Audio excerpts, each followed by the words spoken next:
الحمد لله نحمده ونستعينه ونستغفره ونعوذ بالله من شرور أنفسنا ومن سيئات أعمالنا من يهدي الله فلا مضل له ومن يضلل فلا هادي له وأشهد أن لا إله إلا الله وحده لا شريك له وأشهد أن محمدا عبده ورسوله بعد أعوذ بالله من الشيطان الرجيم بسم الله الرحمن الرحيم ولا تحسبن الذين قتلوا في سبيل الله أمواتا بل أحياء عند ربهم يرزقون فرحين بما آتاهم الله من فضله ويستبشرون بالذين لم يلحقوا بهم من خلفهم ألا خوف عليهم ولا هم يحزنون يستبشرون بنعمة من الله وفضل وأن الله لا يضيع أجر المؤمنين بعد أعوذ بالله من الشيطان الرجيم ولئن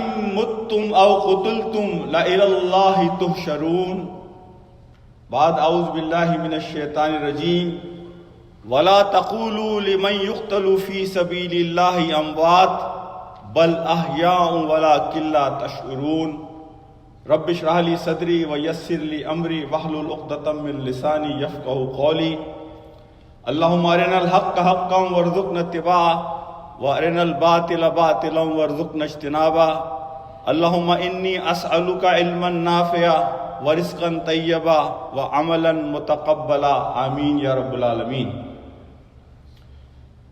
My respected brothers and my sisters, as we all know, we are in the month of Muharram Haram.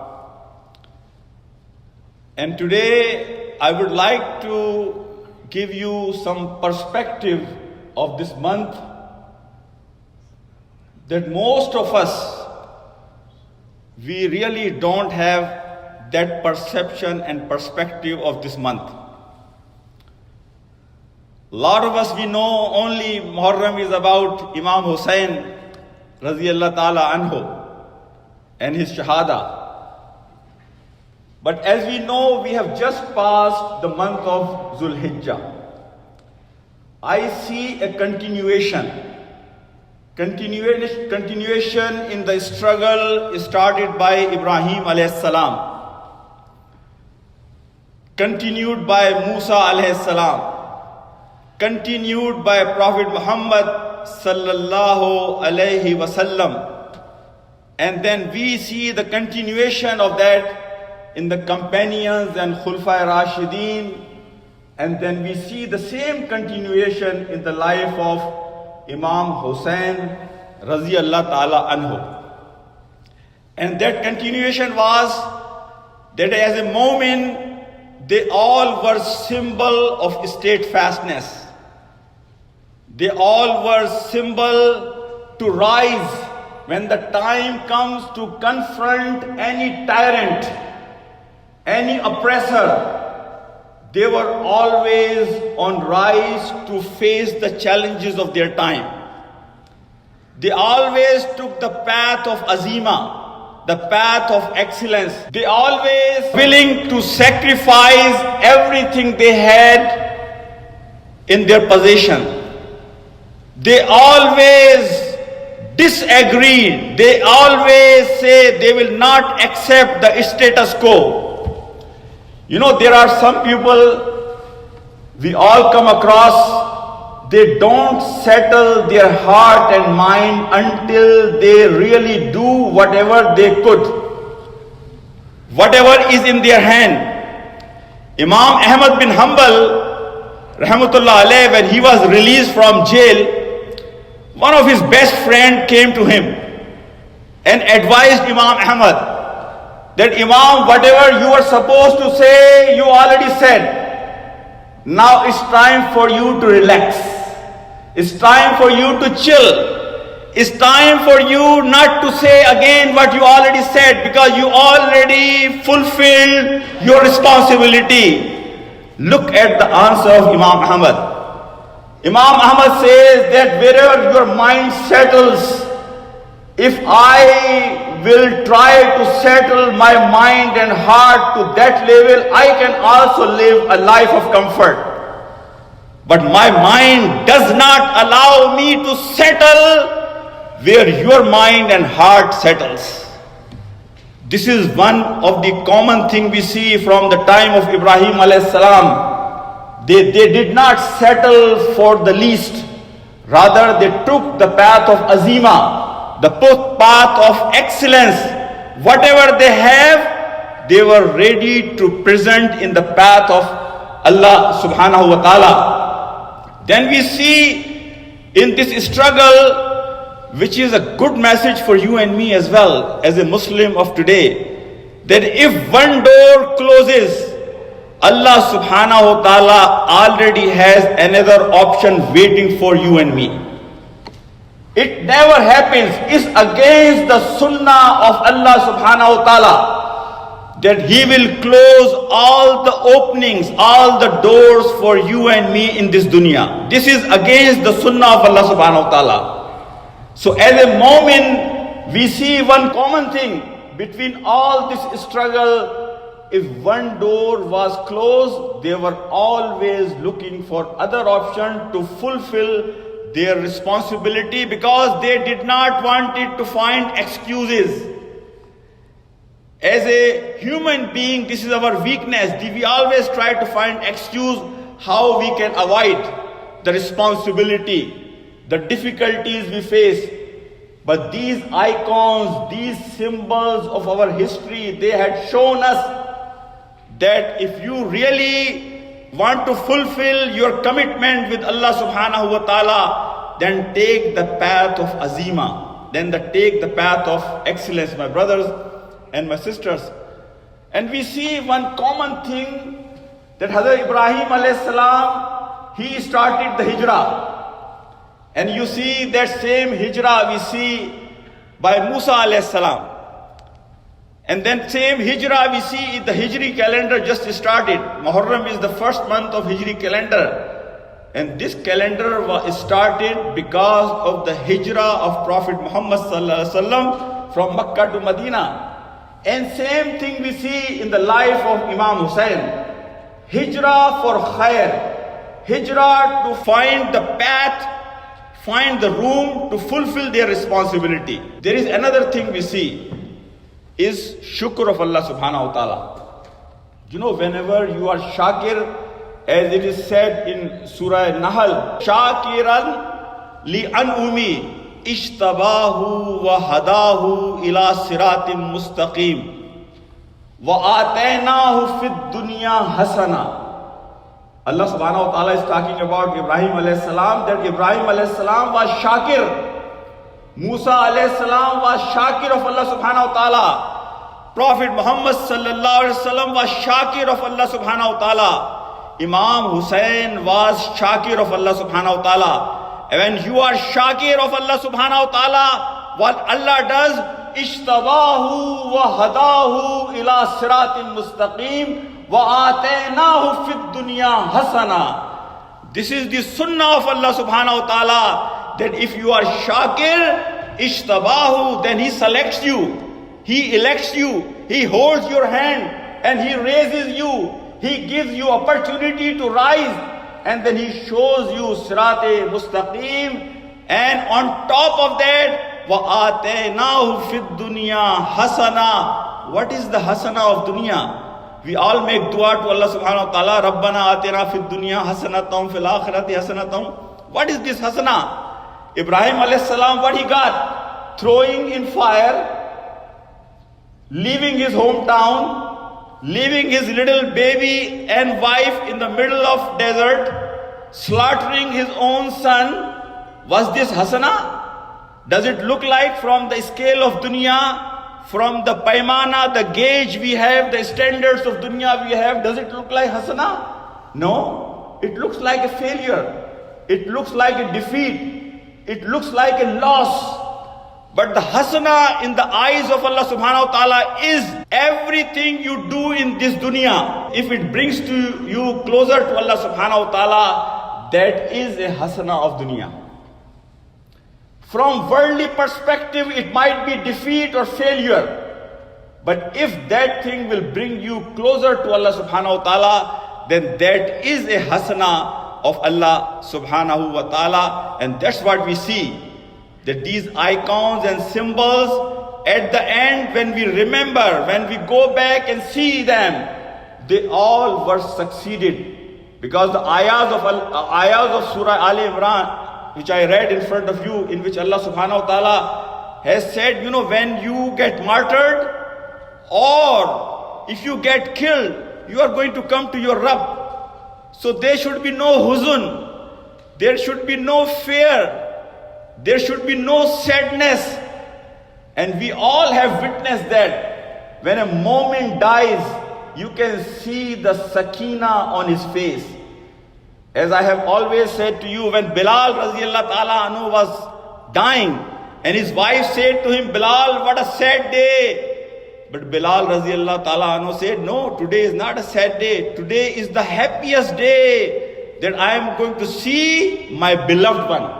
So my brothers and my sisters, whoever Allah grants this status, that he gets martyred in the path of Allah subhanahu wa ta'ala, he gets killed in the struggle in the path of Allah subhanahu wa ta'ala, the reward of that person nobody can imagine in this dunya. That's what Allah subhanahu wa ta'ala is saying, my brothers and my sisters. When Imam Hussain radiallahu ta'ala anhu, when he decided to move from Makkah to Kufa, what was the reason of that? One of the reasons was that he was already seeing the turning point in the Muslim history. He was already seeing the critical junction. He has witnessed for 50 years after Prophet Muhammad Sallallahu Alaihi Wasallam time and Khilafat-e-Rashida, total of 50 years where the true Islamic government was there. What is Islamic government? And what he was seeing, the change. The first pillar of Islamic government is that it is elected by the people. It comes with the will of people. Nobody can impose anybody on them. Number two, there is a freedom of speech. Number three, the public is not a slave of government. It's other way around. The rulers are accountable in front of Allah subhanahu wa ta'ala and public. And my brothers and my sisters, the rights and status of everybody in Islamic government is same. Does not matter if you are a Khalifa of the time or if you are from general public. The status is same. Law is equal for everybody. Court can call Hazrat Ali radiallahu ta'ala anhu in the court and can give judgment against the Khalifa. Khalifa can call, Hazrat Umar called Hazrat Ali and another companion that he had dispute with. And Hazrat Umar gave decision in the favor of that other person, not Hazrat Ali. Law is equal for everybody. Baitul Mal is a amana. I was reading one article today in the time of Hazrat Umar. One time he called his shura and he said, I am broke. I have nothing to live, no earning. It was not that Khalifa can decide for himself what he want to draw from the Baitul Mal. No. He called his shura to suggest what I can take, what is my right to take from the Baitul Mal. Look at the answer of Hazrat Ali radiallahu ta'ala anhu. Hazrat Ali says, Ya Khalifatul Muslimin, you can have right of 2 meals in a day. And the other person suggested you can have one dress during the summertime and one dress during the winter time. The third person suggested that you can have right if you go for Umrah and Hajj. And the fourth person suggested, Ya Amirul Mu'mineen, whatever you give to a common Muslim from the Baitul Mal, common Muslim, not any elite class Muslim, common Muslim, that is your right to withdraw from the Baitul Mal. And Hazrat Umar said, I agree because I am a common Muslim. So I will withdraw from Baitul Mal what common person gets from the Baitul Mal. So Baitul Mal, this is one of the unique. Otherwise, after Amir Muawiyah radiallahu ta'ala anhu, if you go and see the Muslim history, this palace is for the wife, this palace is for the uncle, this palace is for that. What is this? This is all, look at the Khalifa of the time. One time Hazrat Umar enters at the time of famine. He enters in his home and he sees his son eating piece of watermelon. And he runs after him. Because you are not allowed to eat as a son of Amirul Mu'mineen until everybody in my community has the same access to food and everything. This was the concept that Hazrat Imam Hussain was seeing down the road, a big change coming. A big change coming, the critical junction of Islamic history, my brothers and my sisters. So I pray to Allah subhanahu wa ta'ala that He gives you with this tawfiq, that we really can understand what really the true message of this Muharram Haram is. It's all about the struggle in the path of Allah subhanahu wa ta'ala. It's all about excellence. It's all about taking the path of azima. It's all about sacrificing whatever you have. It's all about your commitment with Allah subhanahu wa ta'ala. It's all about that you don't take the path of excuses. It's all about that you don't settle your mind and your heart until you do whatever is in your hand, whatever you could. Now, Muhammad Ali Johar, piece of his poetry, कि इस्लाम जिंदा होता है हर Karbala के बाद. If you really pay attention what exactly Maulana Muhammad Ali Johar is trying to say in that. Because Muharram is not about chest beating. Muharram is not about weeping. Muharram is not about sadness. Muharram is not about eating halim and tazia and sabil, the culture we see in Indo-Pakistan. Muharram is the beginning of New Year, the beginning that I refresh my commitment with Allah subhanahu wa ta'ala. I have new resolution for this year, that I commit myself that I will do my best to follow the path of my icons. I will keep Hazrat Ibrahim alayhi salam, Hazrat Musa alayhi salam, my Prophet Muhammad sallallahu alayhi wasallam, and the icons, my Sahaba, Khulafai Rashideen, and Imam Hussain, the sacrifice of Imam Hussain. And the commitment that I am giving in the beginning of this year is that I will do my best, whatever is in my hand. My brothers and my sisters, this is all about that Islam zinda hota hai har Karbala ke baad. Because whoever got martyred in the path of Allah subhanahu wa ta'ala, wallahi, in our history, the chapters that we should be proud of, we should feel good about. We as a Muslim, I don't know what's our irony that we get sad about those chapters. It's a human psychology. When Hazrat Musa alayhi salam, after all this struggle, he got freedom for his nation from Pharaoh. After all that struggle, look at the reaction of Bani Israel. Bani Israel is asking Musa alayhi salam what? Musa, remember we saw people praying and worshipping a cow? Why don't you make such an idol for us that it's easy for us to worship that cow or that idol? After all that struggle of Musa alayhi salam, what Bani Israel was asking Musa alayhi salam? Musa, can you ask your God that we are sick and tired of this man and salwa, that he can give us some, onions and these vegetables? You know why they were asking for vegetables? Not they love vegetable. They were trying to avoid the struggle they are seeing in front of them. They were trying to avoid the hardship they are seeing in following Musa alayhi salam.